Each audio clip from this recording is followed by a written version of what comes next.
viens à mon aide. Seigneur, à notre secours. Gloire au Père et au Fils et au Saint-Esprit, au Dieu qui est, qui était et qui vient, pour les siècles des siècles. Amen.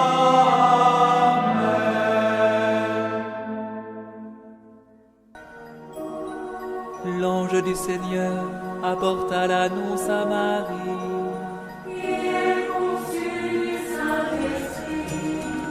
Voici la servante du Seigneur. Qu'il me soit fait selon ta parole.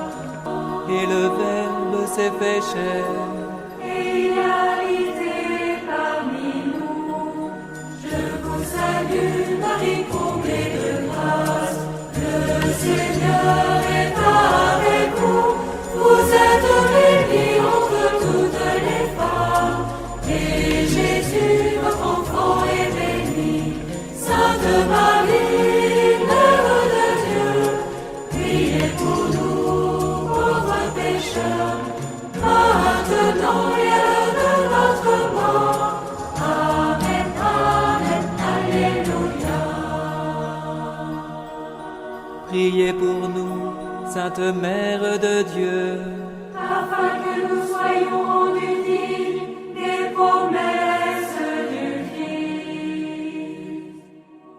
Prions. Que ta grâce, Seigneur notre Père, se répande en nos cœurs. Par le message de l'ange, tu nous as fait connaître l'incarnation de ton Fils bien-aimé. Conduis-nous par sa passion et par sa croix, jusqu'à la gloire de la résurrection. Par Jésus, le Christ, notre Seigneur.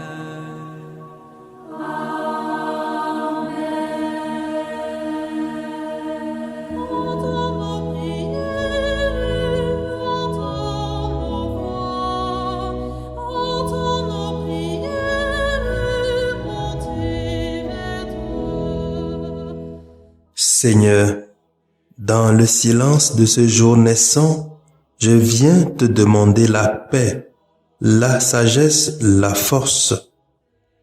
Je veux regarder aujourd'hui le monde avec des yeux tout remplis d'amour, être patient, compréhensif, doux et sage, voir au-delà des apparences tes enfants, comme tu les vois toi-même, et ainsi ne voir que le bien en chacun. Ferme mes oreilles à toute calomnie. Garde ma langue de toute malveillance. Que seules les pensées qui bénissent demeurent en mon esprit.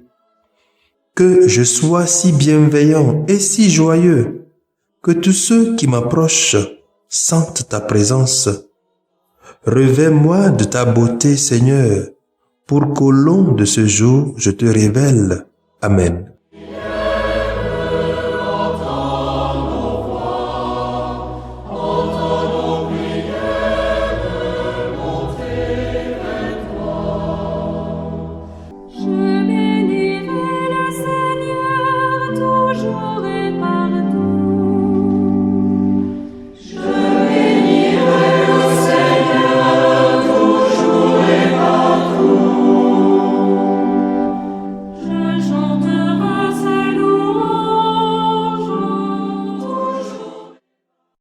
Écoutons les textes de ce vendredi, 13e semaine du temps ordinaire, année B, lu par la sœur Irène Aboudja NTA et le diacre Mathias Etier SMA, commenté par le père Daniel Donira SMA. Il me reçoit à sa table.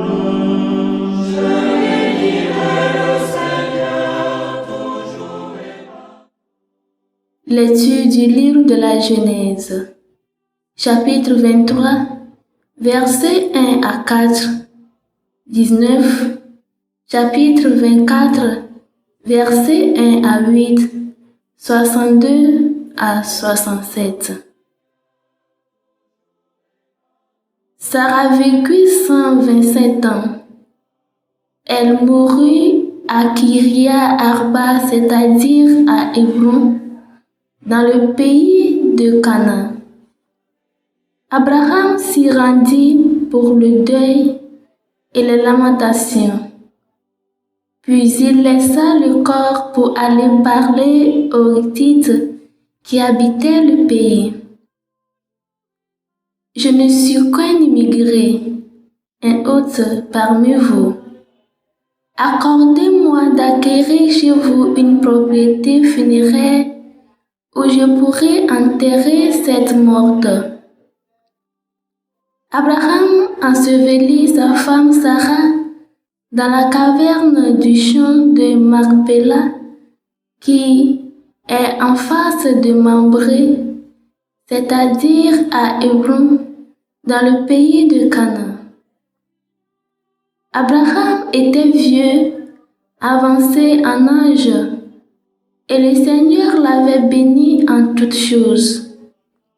Abraham dit au plus ancien serviteur de sa maison, l'intendant de tous ses biens, « Je te fais prêter serment par le Seigneur, Dieu du ciel et Dieu de la terre. Tu ne prendras pas pour mon fils une épouse parmi les filles des Cananéens au milieu desquels j'habite. Mais tu iras dans mon pays, dans ma parenté, chercher une épouse pour mon fils Isaac. » Le serviteur lui demanda, « Et si cette femme ne consent pas à me suivre pour venir ici?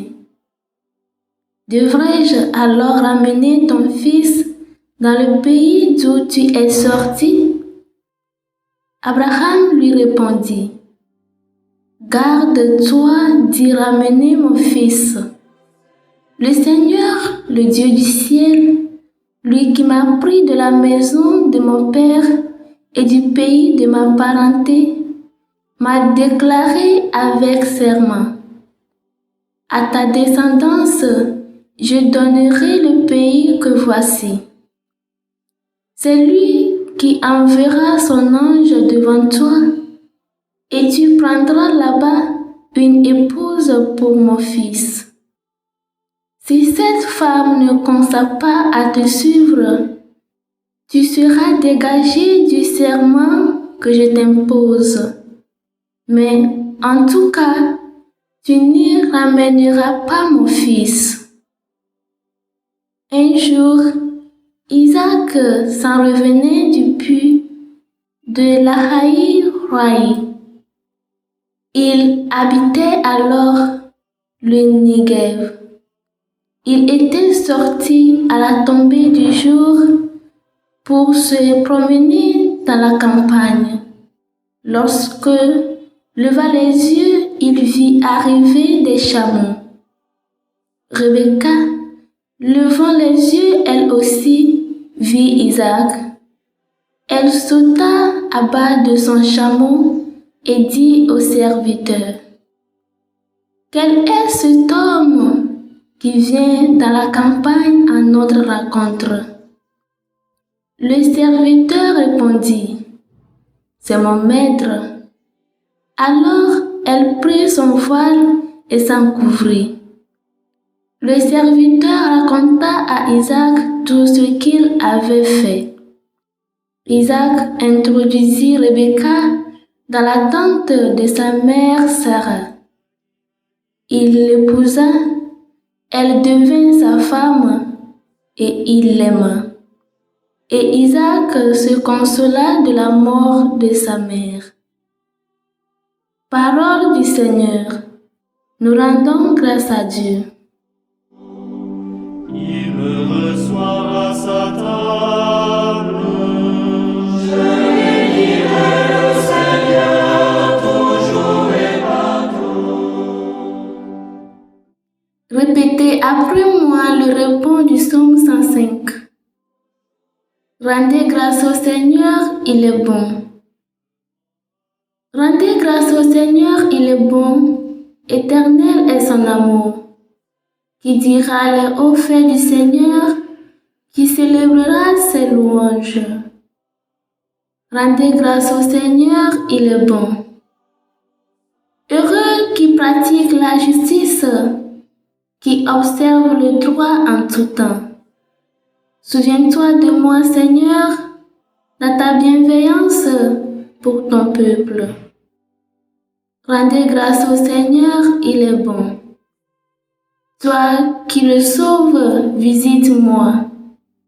Que je voie le bonheur de tes élus. Que j'ai part à la joie de ton peuple, à la fierté de ton héritage. Rendez grâce au Seigneur, il est bon.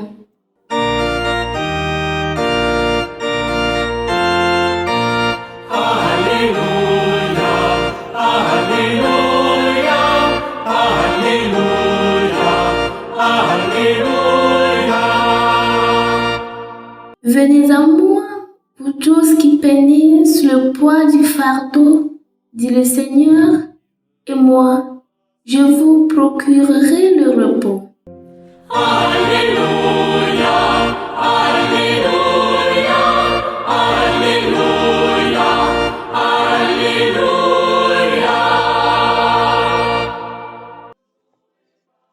Le Seigneur soit avec vous. Évangile de Jésus-Christ selon saint Matthieu, chapitre 9, versets 9 à 13. En ce temps-là, Jésus vit en passant un homme du nom de Matthieu assis à son bureau de collecteur d'impôts. Il lui dit, « Suis-moi. » L'homme se leva et le suivit. Comme Jésus était à table à la maison, voici que beaucoup de publicains, c'est-à-dire des collecteurs d'impôts, et beaucoup de pécheurs vinrent prendre place avec lui et ses disciples. Voyant cela, les pharisiens disaient à ses disciples, « Pourquoi votre maître mange-t-il avec les publicains et les pécheurs ?» Jésus, qui avait entendu, déclara, « Ce ne sont pas les gens bien portants qui ont besoin de médecins, mais les malades. Allez apprendre ce que signifie « Je veux la miséricorde, non le sacrifice ». En effet, je ne suis pas venu appeler les justes, mais des pécheurs. Acclamons la parole de Dieu.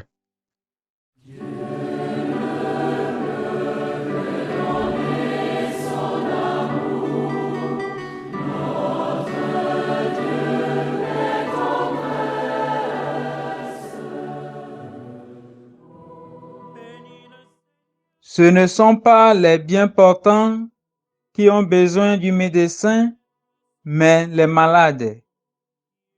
Il faut contempler longuement ce que cette phrase nous révèle de la personne du cœur de Jésus. Nous sommes tous pécheurs. Or, Jésus nous dit qu'il est venu pour cela.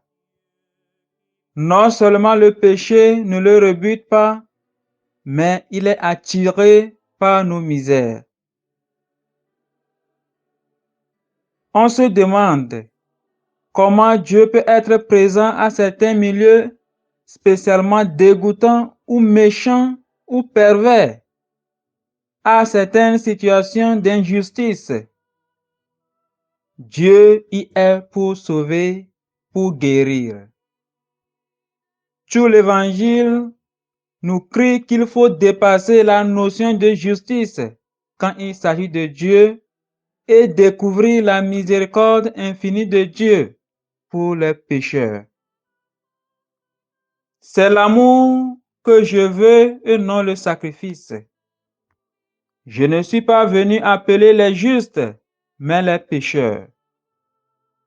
Le repas de Jésus avec les pécheurs nous rappelle qu'aujourd'hui encore l'Eucharistie est offerte en rémission des péchés.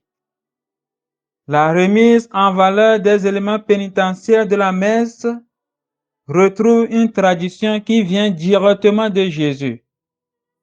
T'approcher, Seigneur, je n'en suis pas digne. Non, l'Eucharistie n'est pas avant tout la récompense des impurs. C'est aussi un repas de Jésus avec les pécheurs. Et cela n'enlève en rien la valeur pénitentielle profonde du sacrement de pénitence, proprement dit. Mais on n'est jamais digne de recevoir Jésus. Seigneur, sauve-nous, que ton corps nous guérisse et nous purifie.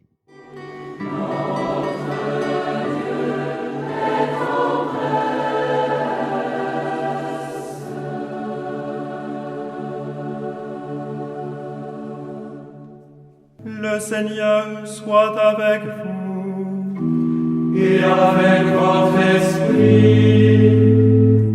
Que Dieu Tout-Puissant vous bénisse, le Père, le Fils et le Saint-Esprit.